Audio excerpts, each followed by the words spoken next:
the dirty little secret that I had for myself is I always liked real estate a lot more than I liked boats. So I had been a real estate investor and just decided that I wanted to do that really, really full time, and just be all in. So I left yacht management and went into property management. And I took all those lessons, a lot of which were applicable, and brought them over and learned a lot of lessons pretty quick by getting punched in the face, by getting it wrong.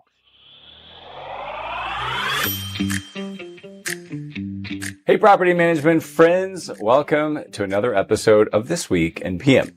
I'm Jeremy Pound. I'm the publisher of Strategic PM and also the founder of RentScale. And boy, do we have an exciting episode in store for you. I've got Jen here to go through the previous month's scoreboard so you can see exactly what our lead flow is looking like within our RentScale community, as well as see the leaderboard and see who's closing the most doors during the month of May. In addition to that, I've got Justin Mann. He's a client of ours. He's an amazing property manager in the Rhode Island area and Southern Massachusetts. And if you know the challenges of managing properties in New England, he really has a lot to navigate. But he's also generated or created a number of other businesses. So he's got a heating company. He's got a lawn service company. He's got plumbing services. These are all companies that he's essentially started. And he's going to share the story about how he's become vertically integrated and he's actually created a almost impossible to compete with competitive advantage in his market. And he's going to share all those things with you. I'm really excited to introduce you to Justin because he's not really a big speaker in the property management industry. And that's why we invited him to share what he's doing, not only on This Week in PM, but also at the Strategic PM Summit, where we host that event in Fort Lauderdale in August. And so you're going to see when you hear the quality of business strategy and acumen from Justin, you're going to see the type of event we're putting on and the speakers that we're bringing on. But before we introduce Justin to you, I want to invite Jen to share with you the scoreboard from the month of May.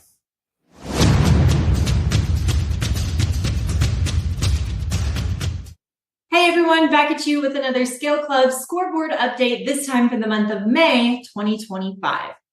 I am really excited today because if you have been watching or following the scoreboard updates or any of my videos, you will know that for the past couple of months, we've seen a lot of red on this scoreboard when we did not expect to see red. We expected to see a lot of green coming into the summer months and nothing but upward momentum. Well, things have been down the last couple of months, but I'm excited to share with you nothing but green and positivity today.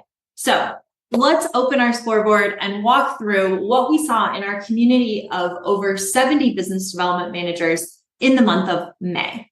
So the average number of doors added was back up to 11 across our entire community. Now this includes everyone from BDMs who have just onboarded into club and are brand new in their role to people that have been in there for 5 and even 6 years. So across our community, 11 doors on average is what we're helping BDMs add. That's up 84% from last month. So you can see what I'm talking about. It's all sunshine and rainbows this time. Top performers in our community at an average of 18 doors per month. That's up 125% from April. Yes, our BDMs doubled their output. That is incredibly exciting. And I think what's really great is not only have the leads rebounded back to 18, which is on average what we expect to see every month, but a lot of the activity from the outbound that the BDMs were forced to do is actually paying off right now. So that's really exciting. In our leaderboard, some new faces here and some big numbers. And I would like to report out again that these big numbers are not a result of one giant multifamily deal, but actually lots of small transactions all compiled up together. I got asked that question a couple weeks ago. When you see those 54 and 46 numbers, are those just giant buildings that people are signing up? And the answer is most of the time, no. It's actually many single family deals, and we might have a few multifamily buildings coming in there, but it's a release of all the effort that the BDMs have been putting in. So shout out to one of our oldest BDMs in Scale Club, Seattle, Washington at 54 doors. Amazing, great job. We are so thrilled to see that number up there for you. Corvallis, Oregon, we've got a brand new BDM who has literally been in their role for less than 6 weeks, already at 46 doors. This person is very data driven and analytical. And I think that bringing that level of expertise to the investors and speaking like an asset manager is what's got him to these 46 stores so fast. So quick results there, and 46 stores. Congratulations to that new BDM. And I know that he has nothing but upward momentum that will continue. So hopefully we'll see him on the scoreboard again in the coming months. Then Pleasant Hill, California, again, a brand new BDM, awesome surprise for us at 22 doors. Chicago, Illinois, one of our OGs, and coming in at 19 doors. And then Austin, Texas, another OG who's been in club for a very long time at 19 doors. So lots of big door counts this month and some leaders. And I'll tell you guys, the BDMs below this, we're signing about this many doors. So lots of big wins this month, 321 doors total for the month. That's up over April, and our community is 96% to goal overall. So we're really excited for the progress we're making in May, and we see their hard work from the last couple of down months really paying off right now. Now, I have an incredibly exciting announcement for you guys, and I just can't wait to share this. So Jeremy, I hope you don't mind, but I want to talk a little bit this year about sales mastery. So we have run Sales Mastery now for 6 years in a row, and it's an epic event. Last year was bigger than ever in Austin, Texas, but I am really excited to announce that this year we will be doing it in November, and we will be doing it in Nashville, Tennessee. So we can't wait to change location, shift things up a little bit, do something a little bit different. But this event is positioned well for business development managers and marketing managers. And we love to have business owners there too, so that there's alignment across the entire organization when it comes to sales and lead generation. We're going to be focusing this year heavily on asset management. And while that is definitely something in the industry that a lot of people are talking about and how to speak to our clients, even our accidentals, like investors, or treat them the way that they tell us they want to be treated, we are really going through and teaching our community how to have these conversations. We have a Genesis product for it, but if you come to this event, you're going to get the asset management training, and we're going to teach you how a salesperson can approach asset management and what they should be doing, and we're going to give you scripts. So lots of exciting stuff around that. That's day one. Day two is going to be centered all around lead generation. It is no secret in this industry that lead generation is a huge trending topic. I put a post out on a social platform the other day, and my goodness, it just had so many responses for property management companies who are hungry for more leads. So we're going to spend a half day talking about how you can generate that using the all-bound approach. If you've followed RentScale for any time at all, you'll know that the all-bound approach is something we crafted and we came up with and kind of brought into this industry. And that is the idea that we have to have a mix of inbound leads, outbound leads, and what we call nextbound leads, which is referrals. And we're going to show you exactly how to bring all three of those sources into your company and be effective with your lead generation, not just for today, but for the long term. So I cannot wait for this event. It is going to be so much fun. We're going to add in some amazing social elements this year, especially being in Nashville. But we're really excited to host this, and we hope that we can see you all there. So that's it for me in the scoreboard update. Jeremy, back to you. Thanks, Jen. I'm excited to see that the lead volume is back up. And this will actually be our 8th annual Sales Mastery, which is absolutely mind-blowing when I think about it. We've been doing this for a very long time. So I hope you join us in Nashville and at the PM Summit, which I'm about to tell you about as I interview Justin Mann. So let's jump into this interview, but first, a quick word from one of our sponsors. This episode is brought to you by Strategic PM, the magazine for property management entrepreneurs and executives. If you go online to strategicpm.com today, you're going to find an entire website full of content written about your industry and by your peers. And it's completely free to sign up. Just go ahead and click on the create a free account right in the upper right-hand corner. When you click on that, not only can you create a digital account, but you can actually add your mailing address and we will send you a free 1-year subscription of the print magazine, which will be showing up in your offices every single quarter. So if you take a look inside the magazine, what you're going to see is that we are focused on growth. We've got 5 pillars of strategic PM: vision, strategy, culture, marketing, and experience. You're going to be seeing some great high-class content from some of the best thought leaders in the industry talking about the matters that matter the most to your business. So sign up for free today at strategicpm.com and look for the magazine in your office. Justin, thanks for joining us all the way from 6 blocks away from me. It's just you guys in Boca Raton today. Yeah, chilling in Florida. Absolutely, yeah. But you're not a Florida market, so we didn't know this was going to happen, but you do reside, right. Is it part-time here in Boca Raton? Well, I live full-time in Boca, but I do the super commute, and I go back and forth kind of every other week up to our home market for our property management company and our other companies, which is Rhode Island. So we actually operate the property management company out of Rhode Island. It services all of Rhode Island and southern Massachusetts. All right, perfect. So introduce us. Tell us the name of your company.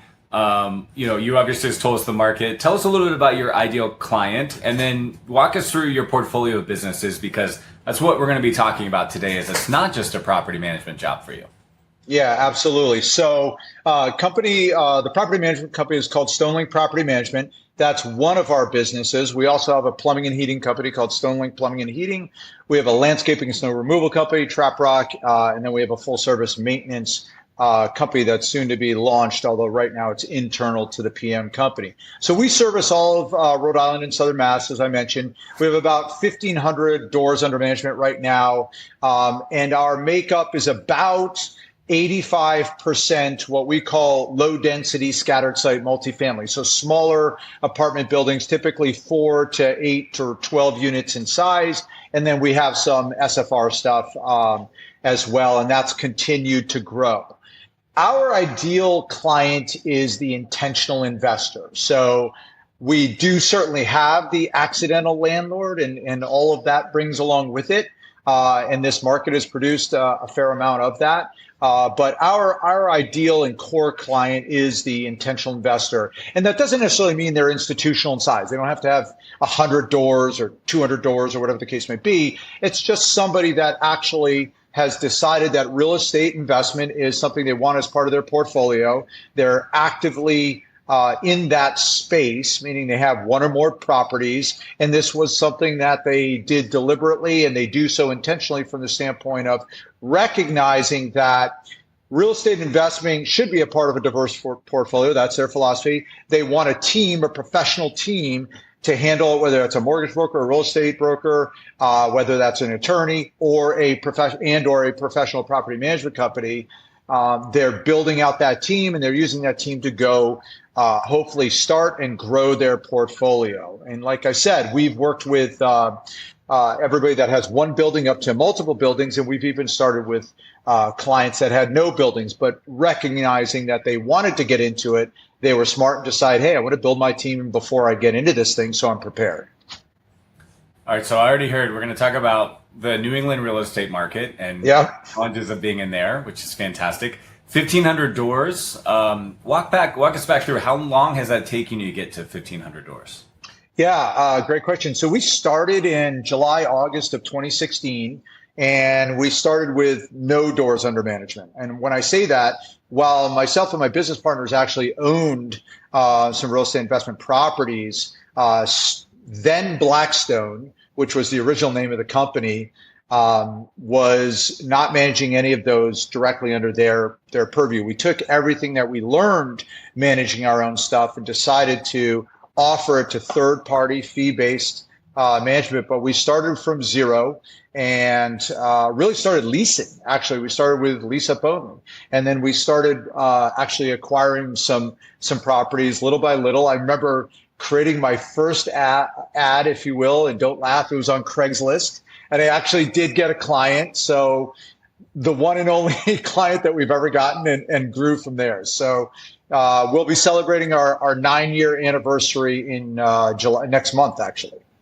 So this is an amazing journey from lease up only to now multiple companies that you just mentioned, all of the ancillary services and products. And I want to get to that, which is great. I think that's what I want to be a big focus today. Is a lot of people watching this are thinking, okay, not only is it crazy for me to think that I could get to 1,500 doors, but also then from there that I could have all of these ancillary services be fully vertical integrated. And we're going to talk about what that means. But let's walk through that journey that you've been on, because I know the origin story for you is actually really relevant. So what were you doing before you stumbled into this very sexy thing that we all talked about in college, that one day we wanted to start a property management company? What were you doing until you were able to live the dream? Yeah, so some people might think I had a stroke because I actually was in a fairly sexy business by comparison. My family owned and just sold a bridge operation yacht management company. So what is that? Break it down. It started as a book and chart store, but as the demographics and as the makeup of Fort Lauderdale changed, the boats that they were supplying books and charts to got really big in size. And they went from being couples that were buying, sailboats to go cruise around the Caribbean on, to 150, 200, 250, 300 foot mega yachts. So here's what happened. We ended up providing bridge operation management to really big boats that had both flag state requirements, whether it was Cayman Islands or British Virgin Islands or whatever the case may be, as well as SOLAS and IMO requirements. So our company supplied the books, the charts, digital publications, and everything that they were required to have to be both flag state compliant as well as IMO and SOLAS required, because those boats, when they get to that big, are treated as commercial ships. You're no longer a pleasure boat. You're actually a commercial ship, so you have commercial ship requirements. So we would manage those bridge supplies and bridge operations on a day-to-day basis. So things I learned from that were applicable to property management: process, procedure, having the right person in the right seat. We had to deal with real-time communication with boats that were literally sailing all over the world, could be 6, 8, 10 time zones different, whatever the number was. And we were supplying information over the wire, over the internet, in a real-time basis. And it was for flag state compliance versus, say, minimum housing or state law requirements. But there really was a lot of overlap. And it was a great business, lifestyle business. Boat shows are in really cool places like Antigua and Miami and Monaco and all these really cool locales. But the dirty little secret that I had for myself is I always liked real estate a lot more than I liked boats. So I had been a real estate investor and just decided that I wanted to do that really, really full time and just be all in. So I left yacht management and went into property management.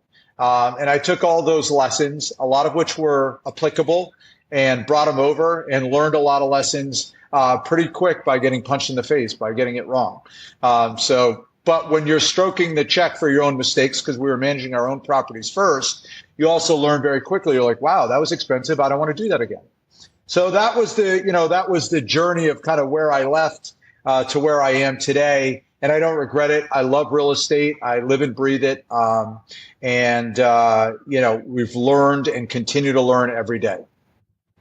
I don't think anybody has made being in the yacht business less sexy, Justin. I mean, you really were doing the parallel of property management, like doing the compliance issues and everything else, the maps and all the compliance. I kid. I know you were having a good time going to the yacht shows and the boating shows, but I see the parallel. You were really running the compliance issue and taking that headache and that burden that a yacht owner wouldn't even know that they needed to be compliant to, right? And you were kind of absolutely corners for them. So I'm seeing the parallel perfectly, and I'm seeing how you saw that value from there. And I don't want to put the story, in your mouth, but it sounds like you already knew that you were a very valuable advisor and adjacent service provider to some people in a different industry. And hey, that's really what property management is at the end of the day. So I love that start.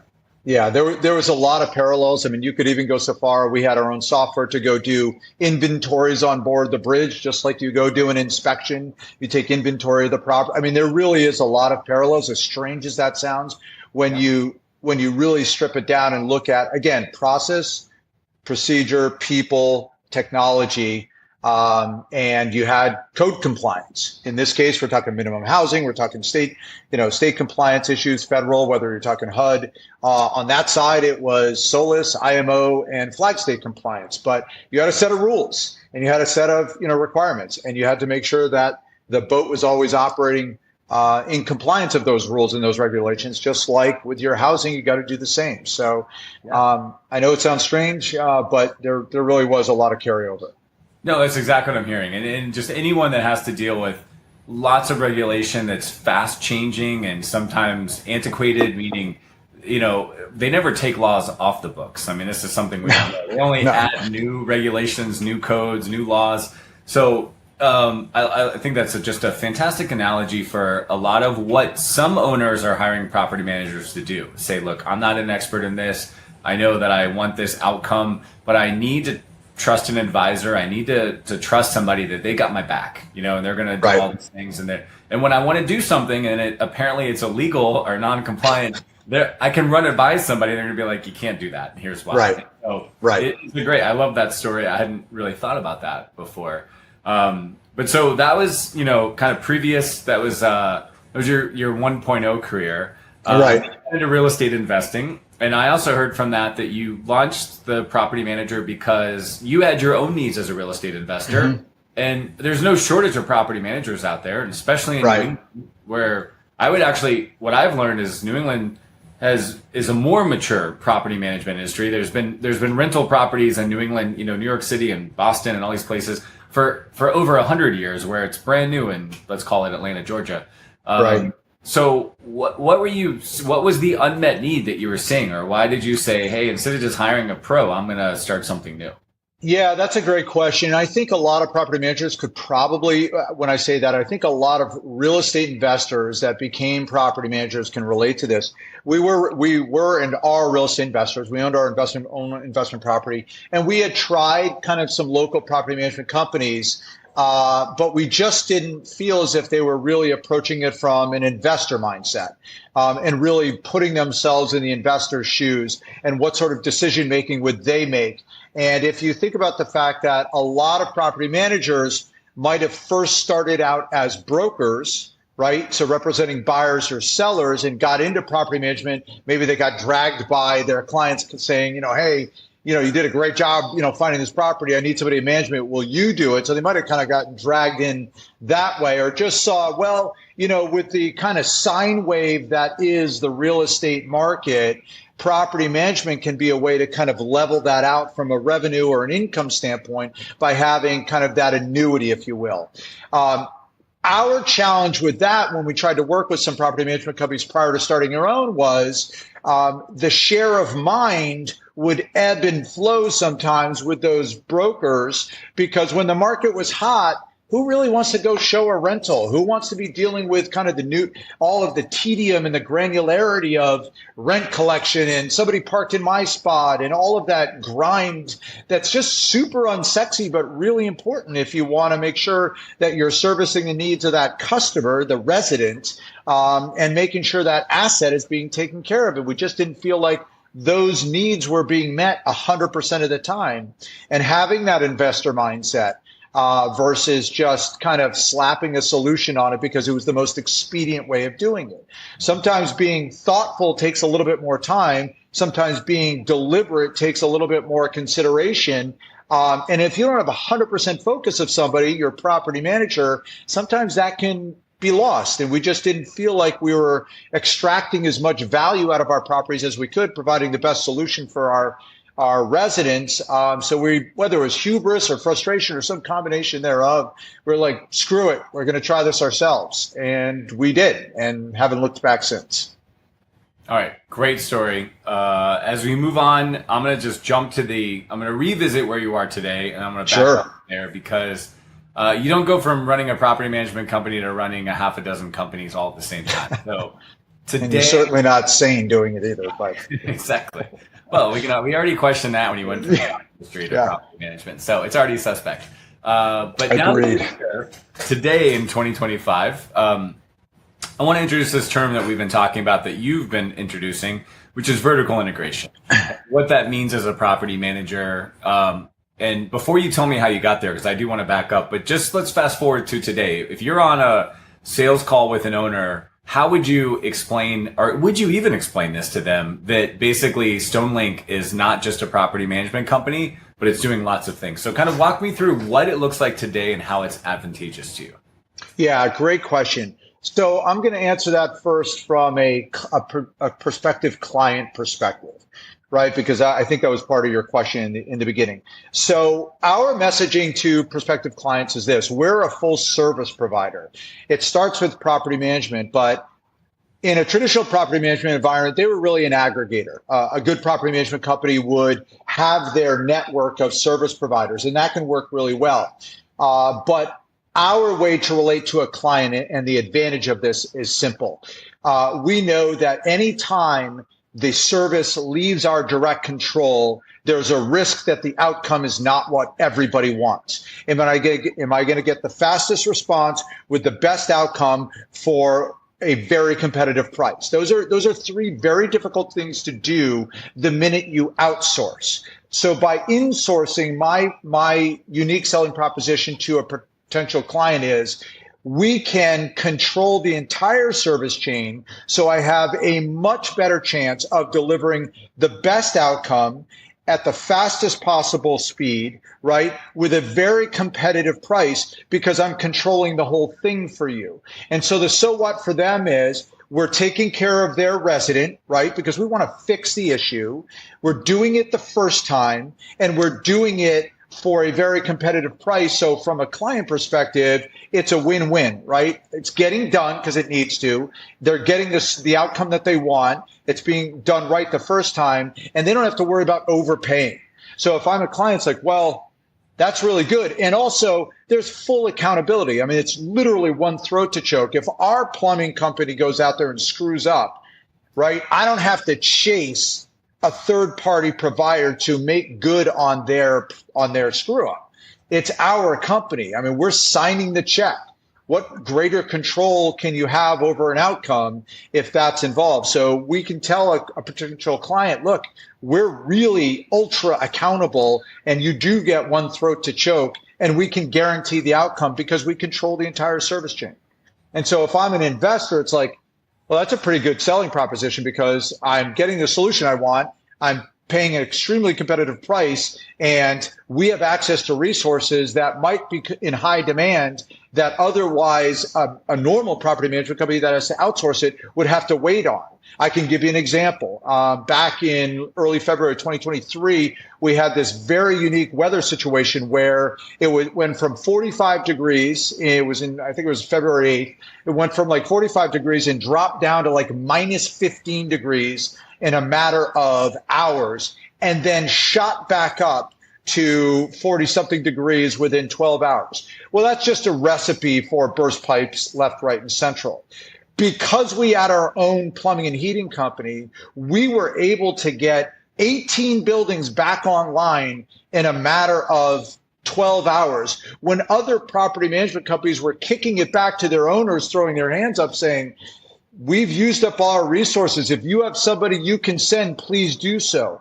I don't ever want to be in a situation where I'm going back to my client who hired me asking for help to provide a service that they hired me to provide. So that we think really positions us in a unique spot as a service provider for a potential client. So we're calling this vertical integration because you are at the head of this. You say that most property managers are aggregators of service. And I would add to that, one of the things we tell our clients is one of the biggest value propositions that you need to explain is that when you're working with a property manager with scale, you basically have the ability to get first access. You can do things for less expensive. You get access to better people. It's economies of scale. That's why people pay for a Costco membership, to be overly cheap in it, right? You pay for a Costco membership because you can get all the best stuff. They're curating it for you. They're bringing it in. You're buying it at cost. So economies of scale works. But when you start to think about vertical integration, you're like putting economies of scale on steroids, because now you can have economies of scale at the vendor level and the other level. So that's what I'm taking away. I don't know if you've thought about it that way, but that's what I'm thinking about it as you explain it. So feel free to comment on that. But as you do, I also want you to reiterate, now that people are this far into the conversation, I think they'll listen differently. So what are the other StoneLink companies? And sure. Just like connect the dots without economies of scale. So we started where I think most property management companies would from a service provider standpoint. That was with it's still a maintenance department internal to the management company, but this year it will be broken off fully and completely. But it's about a 30-person team of full-time maintenance technicians out there in the field, between rent ready, doing the turnovers and doing the regular break fix. So that's one of the companies. Started with one person, and again, we can go into that. The next service company that we added was what we felt like was pretty low hanging fruit, which was the landscaping and snow removal.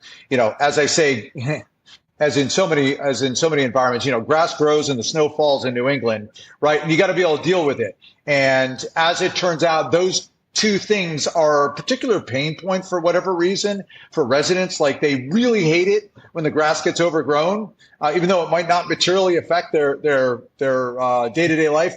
And God help them if there's a couple of inches of snow on the driveway and they need to go to work. So those two things were real pain points for them, and so there was pain points for us. So a landscaping and snow removal company was the next iteration of our vertical integration strategy. So we went out and bought a small kind of mom and pop landscaping company and quickly grew it to scale to what we needed. And so its first mission was to service the need of the property management company, but it's a wholly separate entity. So it also has third-party non-managed business that it does outside of the management company. And therein lies one of the initial advantages of this strategy, because now we have a separate business, landscaping, snow removal, that does provide all the benefits we talked about for the property management company. But, oh, by the way, they're bringing in revenue from non-managed clients, which also adds another advantage. That landscaping company has been a lead generator for the PM company because it's such a low barrier to entry. So maybe they go out and cut the lawn or remove the snow for a self-managing landlord, and they execute with excellence. And then that landlord starts to see, it's like, wow, this company actually really knows what they're doing, and they've been servicing my needs. And I don't really love this whole self-managing thing. Maybe I'll be more open to that discussion about turning over property management. So it can absolutely be a lead generation activity, and it can, in that way be cross-marketing. And so the third company that we added, and this is one we tried to add first, but I don't care where you are as a property management company. And I've been to, the national conferences, and it's always the same. Plumbing is got to be one of the biggest pain points for most property management companies. I mean, if you're in the South, I get it, HVAC, and that is definitely a row to hoe. But for most PM companies, I think they can all relate to plumbing being a pain point, because when water flows where it's supposed to go, it's great. But when it isn't and it's going where it's not supposed to, it doesn't get better with time. And it's probably the most critical aspect to fix as quickly as possible because it causes damage so quickly, right? Water is only good when it's flowing down the pipes where it's supposed to be going. And if it isn't doing that, then things get bad really, really quick. We found as we started to scale, we went from using not one service provider, but two service providers and three service providers, and we still couldn't keep up with the demand. And even with our scale, we weren't getting the service response that we really wanted. And it was okay, but when something went wrong, invariably it went wrong with what third-party provider. And I had less control than if it was my internal team. So the plumbing and heating company was the third. Again, we bought a small father-son team and quickly grew it with adding multiple plumbers and multiple trucks. And just like the landscaping company, and I'll just kind of bring this to conclusion and make the point, they service first and foremost, this is their mission, the needs of the property management company. So our property management company clients get priority. They get special pricing. They get that one throat to choke philosophy, even if it's the property management company delivering that solution. But that plumbing and heating company also delivers services for non-managed clients. Again, a whole nother revenue stream that has nothing to do with property management. They're changing hot water tanks and doing new construction and all these different projects that have nothing to do with PM, right? Brings in revenue there and allows that company to grow and that scale to grow, and then offer more services to our PM clients. So like, for instance, drain cleaning, we added that because it was such a demand for non-managed clients that it allowed us to add it to managed clients, as an example. And again, the cross marketing and the cross selling and lead generation also applies. So it really made us also more sticky with our existing clients, reducing churn. I mean, you have to execute. I mean, I guess we should say that up front. Like, if you're not executing across these fronts, like any business, then you're going to fail. Assuming you're executing, it made us even more sticky with our existing clients, because we weren't just providing property management service. We were also providing the entire service chain. We were cutting their grass. We were plowing their snow. We were, fixing their leaky pipes and taking care of their boilers when they went down and all that kind of stuff. And of course, we were providing the full service maintenance and the turnover services. And we have a cleaning company. So when, the apartments or the common areas need to be cleaned, we were dispatching our crew. That makes you very sticky when you're executing with excellence with a client, because if they leave you, they're losing all that. And that's a tough proposition if you're doing a great job. Oh, thank you for adding that. That was a great gem that they know that now you've got the leash, the moat, as they say. They don't want to move because they're going to lose that. So I'm just going to say it out loud. Don't answer these, Justin. But when you come to the summit, I've got lots of business questions for you. Like, I want to know, these companies, like, what percentage of the revenue is coming from outside of the property management company? How much of your time are you getting stuck into operational issues that you never thought you'd be in on landscaping, And so I want to save that, because that's not what reviews for. Yeah, we'll get into it. That's a whole day long discussion, but yeah, we can get into it. But I'm excited, because I think this is amazing. You've got unique experience, and so I'm just teasing that to the audience. I'm going to ask you those questions. Obviously, you've got a great playbook, I know, because we helped you with it. Marketing's working.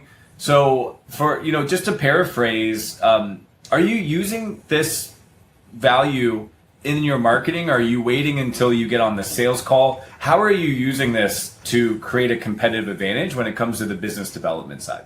Yeah, great question. Obviously, that's in your wheelhouse. And yeah, you guys did a great job for us. So we are using it across all channels. So for instance, while we're in the process of building out a new website, our existing website talks about vertical integration. If you go to our landing page, our home page, you'll see the other companies. You'll see StoneLink Plumbing and Heating. You'll see Trap Rock Landscaping. You'll see our sister company, Cannon Construction, which I haven't even talked about. They're a full service construction company. So you'll see that. We've produced quite a bit of social media content, whether it was video or blogs, talking about this as well. And you'll hear me talking about our plumbing and heating company and advantages that brings, where timeliness counts, where predictable outcomes are mission critical. So we talk about it in social media. We talk about it through a lot of these channels. And our BDM is putting that messaging out there as well. He goes to different events, networking events, talks about our other companies. No, our messaging is imbued with, ingrained with, impregnated, if you will, with this whole notion of vertical integration, because it's not just something we layered on it. It's now who we are. While we are a property management company, it is part of a kind of suite of companies, if you will, by design. And these other companies do stand on their own, but as I mentioned, they service the needs first and foremost of the PM company. And that's a strong message that people can resonate with. And if imitation is the sincerest form of flattery, we've noticed that some competitors in the local market have started to try to follow suit. And I think that's great, because I'm a big believer that a rising tide raises all ships. So as the other PM companies continue to add services and really raise the optics, if you will, of how a PM company can operate. It helps all of us. We want to bring more people out of the self-managing space into professional property management. And I think New England is a great proving ground for that because, for instance, Rhode Island has some of the oldest housing stock in the country. 80% of the housing stock is built before 1978, right? We have four seasons that really take a toll on properties, like hugely, right? Freezing, thawing, lather, rinse, repeat. So you have old properties. You have a really aggressive environment. Rhode Island's also, right on the ocean, so you get a lot of that marine impact as well. You can't discount that. And so maintenance is a really big deal. And all of the things associated with a property in a four-season environment with an older property really come into play. So it's really a proving ground for service delivery. And that was also the genesis for this for us. We weren't managing properties that were built 2 years ago in a beautiful, kind of sunny environment where heat and humidity are the only concerns. And that has its own challenges. It's not taking anything away, but you're dealing with a property that was built in 1920, stick frame construction, might have a petrified wood log holding up the first floor and the foundation. And you add to that all the challenges of four seasons. It's a real proving ground for putting a service chain into place. I have so many thoughts on that. It was just great. Before you answered about getting some copycats, which is going to happen in any market. Sure. I was going to say, gosh, I'd hate to be I'd hate to be in competition with you. I hate to be a BDM hired by somebody else because unless I'm just charging pennies on the dollar, I don't know how I would even compete with that message. And I had more questions about how you're using that, but each answer you've given me has showed me how clear of an advantage this is for you. And as we alluded to in the beginning, you and I were bonding over we know the challenges of New England. So there's more compliance issues probably than ever. There's more permitting issues. You're dealing with more bureaucracy. And as you added to that, it is a very harsh environment with four seasons, the sea, labor is very high. There's a million reasons why this is challenging. And so all that to say, you led me to this, but if you're watching this and you're thinking about doing this in your business, I think it's pretty easy to say, if Justin can pull this off in Southern New England, you can pull it off wherever you're at. And I think absolutely there, regardless, but it's amazing because you are really pulling this off in just a challenging environment for sure. Well, necessity being the mother of invention. I go back to the first maintenance tech we hired, who was I think the second employee that we had. And that was a strategic decision. We didn't have many properties at the time. Obviously, we were still nascent. I think we hired him. We opened our doors in, July 2016. We hired, I think, our first full-time maintenance person. That was in February of 2017. So we didn't really have a lot of properties at the time. But again, our environment and seeing where our pain points were, maintenance was a really big deal for us. And so if you're thinking about this, the way to demystify it is look at where your pain points are as a service provider. What's the phone call you're making most to a third-party provider today? And how is that outcome? And if you could kind of have a magic wand and fix it, that might point you in the direction of where you would start. And I think for most property management companies, that is maintenance, right? Day-to-day, break fix, turnovers, because I don't think there's any PM company, coast to coast, north to south, that isn't dealing with, at least break fix maintenance to some degree and turnover, right? I mean, people move in, move out, move-ins, move-outs are a thing for any property management company. And so, that's kind of a low-hanging, pretty obvious place. Where you go from there has a lot to do with your market, the asset class that you're managing, the environment that you're in, and where you're trying to go with your company, what you're trying to be. And everybody obviously has their own strategy.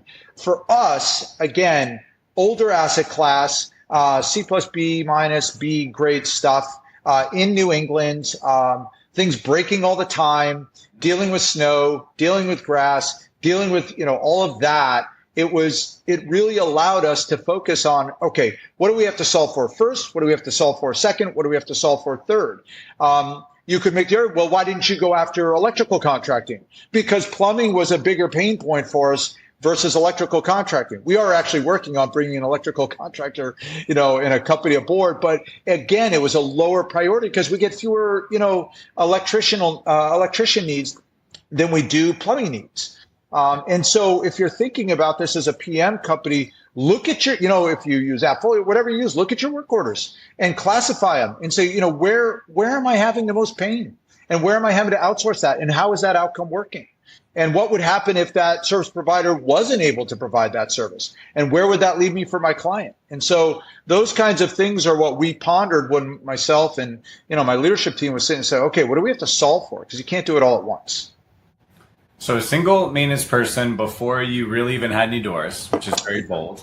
That's now a 30-person team, 7-8 years later, right? Yep. And then what was the next service, and how long did you wait before you said, hey, we have a need to add this snow? I think it was snow and grass, right? Yeah, it was landscaping. So it was snow removal and landscaping. And so that was about a little less than 4 years ago that we added that entity. And again, I would have added a plumbing company before then. And I'm sure a lot of PMs around different regions can relate to this, but plumbers are in huge demand, short supply. So there wasn't exactly a lot of, plumbing companies that were just kind of waving the flag saying, hey, buy us or acquire us. We tried and tried and tried and failed and failed and failed. A landscaping company became available, so we took a shot there and were able to do that, and we needed it. We had already identified that we needed it. Again, we ran our numbers, we looked at the mills, we looked at the revenue, we looked at all those things, and said, yep, this is an opportunity for us to insource versus outsource, and that was our decision-making tree. When the plumbing company that we ended up acquiring became available, we jumped on it, and it's been even now a challenge because we want to hire more plumbers. We're turning down business on the plumbing and heating side because we just don't have enough master plumbers, journeymen, so on and so forth. But we're solving for that. And, it's like any business, you're going to have those challenges, and we continue to look to add. And we've developed, and I should mention this as another advantage.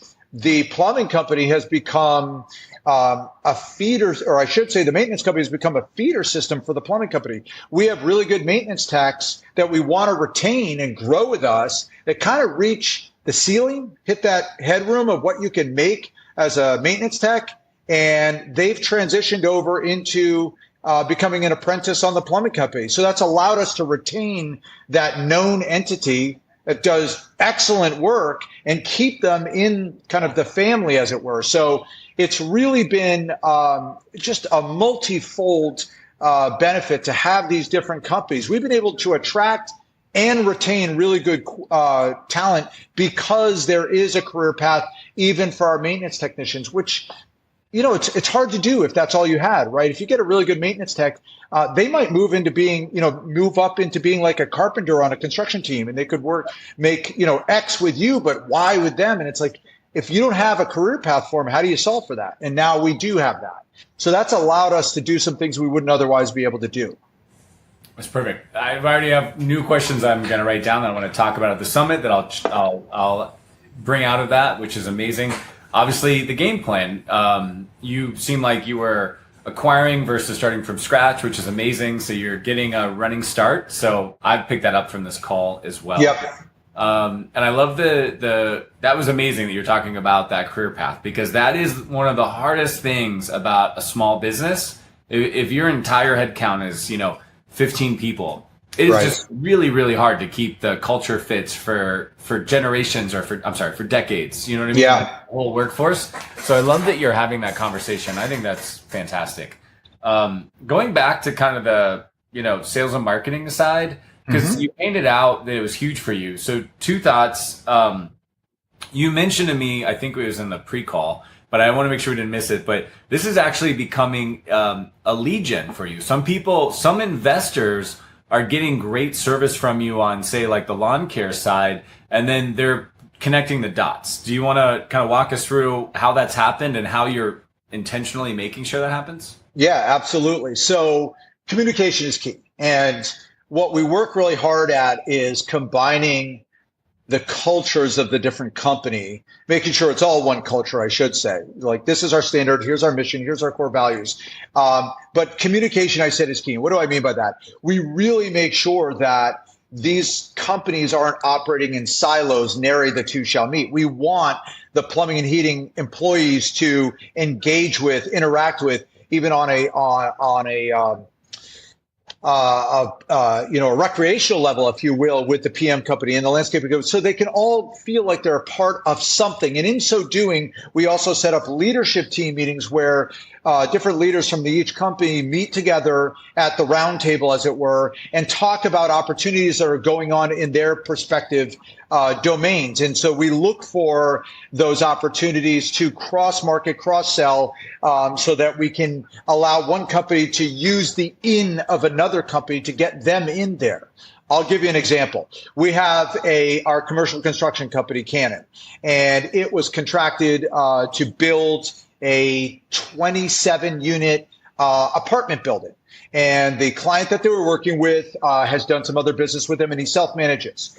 And he's still really kind of interested in self-managing. But what the construction company was able to do was get our plumbing and heating company in there, and they ended up doing all the plumbing for this 27-unit apartment building. So now we got a Cannon Construction, people on there. Now we got StoneLink Plumbing and Heating in there. And oh, by the way, then they were able to weave in the landscaping company because they did all the landscaping for this particular building, right? So I got 3 out of 4. It's not bad, right? We got, 75% penetration into that client in terms of share of wallet for what we can offer. Do I want to get the PM company in there? Of course I do. But, hey, I'm pretty happy with where our start is. And as long as those companies continue to execute with excellence, right, our opportunity as a PM company, the door still remains open. We're still having those conversations, right? But we wouldn't even have had it as a plumbing opportunity if it wasn't for the construction company. And if it wasn't for both of them executing with excellence, we wouldn't have had it a landscaping opportunity. We had the plumbing company give us lead generation on the PM side where they were doing plumbing over there. And they said, listen, I've got this longtime client. She has this apartment building. She self-manages it, right? And you start to see that theme. So the communication, which is where I started this conversation, needs to happen. And you got to make sure those channels are open. You got to make sure they're in constant contact with each other because it's easy to lose it, right? So we look for ways to build touch points in the conversation. So if plumbing is out there, be looking for a management opportunity, be looking for a landscaping opportunity, be looking for a construction opportunity, and vice versa. I can give you all the permutations, but I think you get the messaging there. And certainly, as I mentioned earlier in our conversation, social media, right? It's got to be your messaging. You got to be talking about vertical integration. You got to give them stories. What does it look like? How does that look? You go write blogs about it. If you go to our website, you'll see some blogs about it. You go look at our video content on YouTube. You'll see me talking about it. It's a message that we're putting out there over and over and over again because we feel very strongly about it. We've put our money where our mouth is. We've bought these companies. We've invested in and continue to do so over and over in them. So we obviously really believe in this. We're not just paying it lip service. Absolutely. And you dropped in a term there that maybe not a lot of people know or have thought about, and that is, share of wallet. So right. Just to kind of give you a tee up on that, we talk about this a lot with our clients. If you're running a really good basic property management company, not vertically integrated, you keep a client 3 to 4 years, it's a no-brainer. That client might be worth $10,000 lifetime value to you, right? Maybe 15. But conservatively, let's just call it 10K. Have you guys talked about lifetime value and what this looks like for you guys? If they are using 2 or 3 services, is that a conversation you talk about? It is. Again, being fully transparent, it's something we're still calibrating because, some of these companies are a little bit older than others, as I've outlined in this discussion. And so we're still capturing data. We really like to make data-driven decisions. So we're really looking at what's the share of wallet potentially based on plumbing and heating, based on landscaping, snow removal, based on property management. And if we add in construction and, of course, maintenance and turnover and cleaning and another channel that we haven't gotten into, I shouldn't say that. We have gotten into some, but pest control. Like there's another opportunity there. But we're looking at share of wallet right now. Obviously, we have much better data because it's the most mature company, pretty much on the PM side.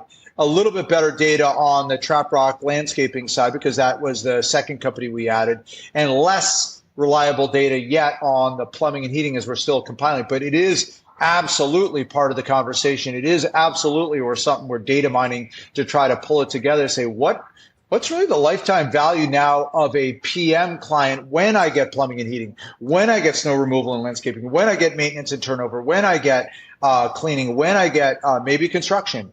And we have our but we've had a few clients where we've been able to bring the construction company in a big way. So I'll give you, for instance, we have a 24 unit building right now that's empty. The client bought it as part of a package. We're managing one of the buildings, and they're looking at pretty much gutting and rebuilding this 24 unit building, right? And that's beyond the scope of what our maintenance and turnover company could do. But it's absolutely not beyond the scope of what our commercial construction company could do. So we're going to be bringing them in and working on that together. And they're going to provide a scope and obviously cost and estimates. But that skyrockets your share of wallet. I mean, now you're talking, numbers exponentially more than you could ever hope to get just on PM or just on plumbing and heating. So really the opportunity is massive. And there's also the thing you have to consider is there's a momentum to this. How much easier is it to sell, and I really hesitate to use that phrase in this context, but to sell a client on another service if they're already using you with one or two or three services? I mean, at that point, you've really built that bridge of trust. I mean, they're walking across it. If they have a need, they're probably turning to you, say, hey, Jeremy, do you have somebody that you can bring in for plumbing? Well, funny you should ask. We have our plumbing company. Yeah, please get them in here. Hey, Jeremy, do you have somebody that you can bring in to handle my landscaping because my last company just screwed the pooch and it's just terrible. I mean, you've already built that bridge of trust, and they're just walking across now. So there's this momentum. It's this flywheel that I've used as a terminology before, where if you use the PM company at the center, it becomes this flywheel of services, right? And the more service you add, the faster that flywheel spins because you've got more momentum because they're just using you and the thing just turning at this point. It's not even a conversation of, give me a quote. Like, they just trust you. Now, you obviously don't want to violate that trust. You have a fiduciary responsibility. You want to execute with excellence. But you're not overcoming those hurdles on trying to sell them on your service. They already bought into you. I believe they have a term for that. It's called brand. Yeah, exactly what they're doing. And thank you. If I buy something new from somebody that I trust, I should already know what to expect, right? Right. Oversimplification of brand, but right. There's a well-documented study that has been around for a long time, and I think it holds true today. And it basically says business decision makers from Fortune 100 CEOs down to business owners like us. There's a chain of thought when they have to acquire a new vendor, and they always go through this order. If I need something that I've never bought before, I number one say, who do I already trust that I buy from that can also do this, which is where you're in. Two, who do I know in my network that buys this service, and let me ask them. And then only when you get out of that thought process do you ever go to Google, to the market. But most of us just default. Who am I already doing business with that can do that? And then who do I know? Which is why networking is important, as you know. So yeah, I mean, this is that's a business rule that I don't think is changing, regardless of AI or anything else. That's still what we're going to do. We're still not going to open ChatGPT when I know I already got a vendor that I love that's doing X, and Y looks just vertically adjacent to that in the tiniest bit. So I love that. Can I ask you, when you come to this summit, it's 60 days away. Do you think you can get some numbers together or projections around lifetime customer value for a client who might be? I'll take that homework on. Yeah, I'll be able to give you some. We can use some examples to build some kind of models to show folks what it's really worth. And I think you just touched on something, if I may. You mentioned AI, which, like, you can't have a conversation with somebody these days without talking about AI. This type of service delivery is something that is not going to be replaced by AI anytime soon until they perfect the Optimus robot and drop an AI with a general language model in its head. We're not going to be replacing plumbers with robots anytime soon. Do I think it's going to happen? Yeah, probably sometime in the future, but it's all pretty far away off. We're still trying to get GPT and these large language models to work. So from a kind of business security standpoint, being able to solve that service level makes all the more sense.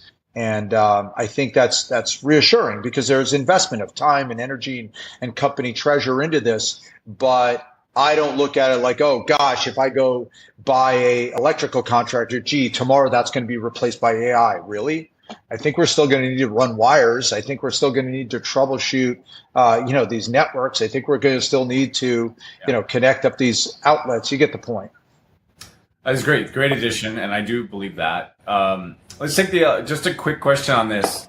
From a business development side, do you ever get pushback? Do you ever talk to a prospect that thinks, oh, if you have all these companies, like you're not really being a fiduciary, you're just basically giving yourself money, right? Do they ever take this as a negative, or is that not even in their context?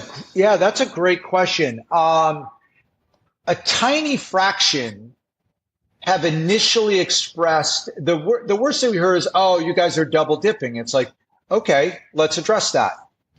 Do we need to provide this plumbing service? Yes or no? Yes, we do. Okay.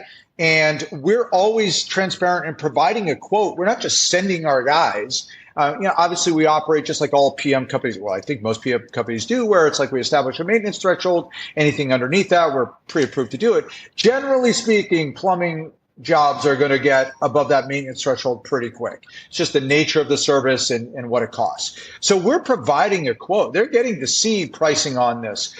Before we send out snow removal, they have to approve everything. So there's full transparency. We're not burying numbers. They have the opportunity to ask us as well if you want to get another quote, if you want to use your own provider. But what we found is, to the surprise of certainly not us, we're really, really competitive because of that economy of scale, because we're already taking our plumbing pricing, for instance, and we're discounting it for our property management clients. So we're taking a price point that we know is palatable and digestible in the market, the free market. So we're taking this number and we're discounting it for our property management clients. How are you going to not you in particular, but how are you going to turn around and tell me I'm kind of milking you? It's like, I'm already actually discounting a number that actually is digestible in the market. So you're welcome, like, not to be a smart ass, but that's our model. And there has been precious little pushback. But I cited a couple of examples where people were initially, well, what about this? It's like, listen, if you think our plumbing price is expensive, by all means, we can try to go get another price for you. Half the time, they're not even going to return the phone call. So there's that. Or if they have their own plumber, there's nothing that precludes them from having us use them. But again, I'm not going to guarantee that outcome, right? It's your plumber. They're delivering that service. I have no control over that pricing because it's not my company, right? So you're giving up a lot by doing that. But we give them the freedom of choice. And I think that's the important part. A lot in this whole scope, they have a choice. But what we have found is the preponderance of evidence has led them to choose us. I'm glad I asked that question. That was amazing nuance that you're still providing them an estimate. You're still allowing them a choice to make another decision. You are simply vertically integrated, but treating the process the same as if you were just going out to the market and getting the best rate. Oh, and by the way, we're also going to discount it if it's ours. And oh, by the way, right, we control it if it's ours, right? So absolutely. It's fantastic. All right. Well, we can go on forever. This has been fantastic. I love that you said you got to be telling everybody this on social media, even though you're a client of ours, and we love you, Justin. The reason that we wanted you to come to the summit was because of a social media post you made and how thoughtful you were about it, and how I thought this is a different signal in a very noisy place about what property management can look like. So can you just give us a preview of what you're excited to share when you come down to Fort Lauderdale for everybody to come to the Strategic PM Summit?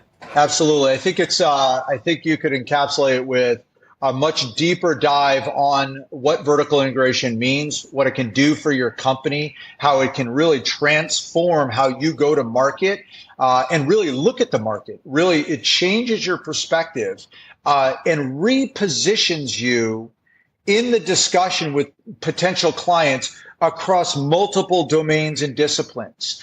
And by the way, for those of you, and this is an element we didn't talk about, and there was a good article in the Wall Street Journal about it, from a valuation of your company, it is, at least based on the numbers I read in the article, potentially exponentially more valuable when you can bring a multiple service chain provider to the market from a sales standpoint than a single service provider. So rather than selling ultimately, whether it's 5 years from now, 10 years from now, 20 years from now, your property management company, you would be selling a property management company that also has all of these other vertically integrated service provider chain, right, in the service provider chain. And what's that worth to an acquirer? Because they're truly getting something turnkey. They don't have to worry about losing relationships and networks and, backroom deals and whatever agreements a service provider is giving you. They're going to own the whole thing. And that's worth a ton, especially in a space where collectively, nationally, we have more demand chasing supply that doesn't exist. Meaning, put another way, demand on the service side is outstripping supply. That's not getting fixed anytime soon. It's going to take years for us to stand up more trade schools, to get people through them, and to get that going. So what I'm really excited to talk about is this notion of vertical integration. And it's not just adding service companies, it's how it can truly transform your business, how you approach the market, the conversations you're having, and reposition you in the conversation with people in the market. I'm having conversations today that I never would be having if I didn't do what we are doing today from a vertical integration strategy. And I think there's just so much to talk about there, and I'm looking forward to doing it at the summit. Well, we can see you there. If people want to find out more about you or follow you in the meantime, where can they follow you? Yeah, sure. We're on LinkedIn. We're on YouTube. You can check out our website. We post on blogs on our website on a regular basis. But those social media channels, and of course we have Facebook as well. But I'm on LinkedIn. I'm posting there. We have our own StoneLink PM LinkedIn channel there as well, and you can also check out some of our content on YouTube. Yep, I agree. Follow Justin Mann on LinkedIn and follow StoneLink. We'll drop the links down in the show notes. I appreciate you being here. Yeah, I appreciate the opportunity. Love talking to you and love talking about this stuff. Thanks for the opportunity, Jeremy. Next time we'll do it in person. That sounds good. That sounds good. Take care. You too. What a great interview. And I'm so excited to be able to share stories like Justin's with you that allow you to think strategically about how to run your property management company.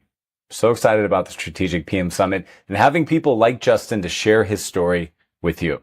So I hope you enjoyed that. But I also would love to see you in person. Let's jump into the event calendar. All right, so as soon as I hit end, I'm actually headed to the airport and I am heading to southern states. So no need to bring that up and share that with you, but that is happening now as you watch this for sure.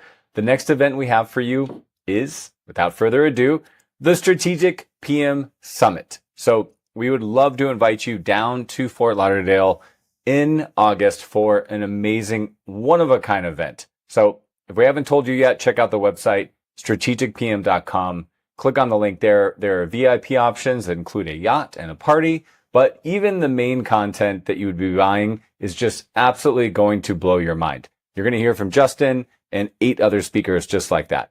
There's a day full of people within the industry, and there's a day full of people that we have curated that we're bringing in from outside the industry. You're going to love it. So after that, the next event we're going to have is Jen and I are actually speaking at the NARPM Florida State Chapter Conference. And that is on Hutchinson Island.